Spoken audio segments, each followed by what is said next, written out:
વલસાડના national highway પર અકસ્માત. ધમડાજી નજીક I-10 કાર 2 થી 3 જેટલી પલટી મારી ગઈ.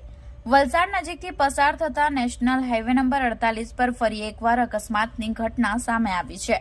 સુરત તરફ જવાના રસ્તા પર ધમડાજી નેશનલ હાઈવે પર આવેલા વિશ્વકર્મા મંદિર નજીક એક I-10 કારના ચાલકે સ્ટીયરિંગ પરથી કાબુ ગુમાવતા ગંભીર અકસ્માત સર્જાયો હતો. પૂર ઝડપે જઈ રહેલી I-10 કારના ચાલકે અચાનક સ્ટીયરિંગ પરથી કાબુ ગુમાવી દીધો હતો, જેના કારણે કાર રોડ પર જ 2 થી 3 વખત પલટી મારી ગઈ હતી.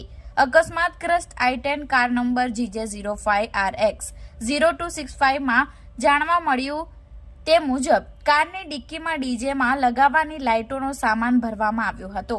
અકસ્માતને પગલે ધડાકાભેર અવાજ થતા આસપાસના સ્થાનિક લોકો તાત્કાલિક ઘટના સ્થળે દોડી આવ્યા હતા. સ્થાનિકોએ ભારે જહેમત ઉઠાવી કારમાં ફસાયેલા લોકોને બહાર કાઢ્યા હતા. કારમાં સવાર ઈસમોને નાની મોટી ઈજાઓ પહોંચી હતી. સ્થાનિકો દ્વારા તેમને તાત્કાલિક સારવાર અર્થે નજીકની હોસ્પિટલમાં ખસેડવામાં આવ્યા છે. સદનસીબે આ ગંભીર અકસ્માતમાં કોઈ જાનહાનિ સર્જાઈ ન હતી.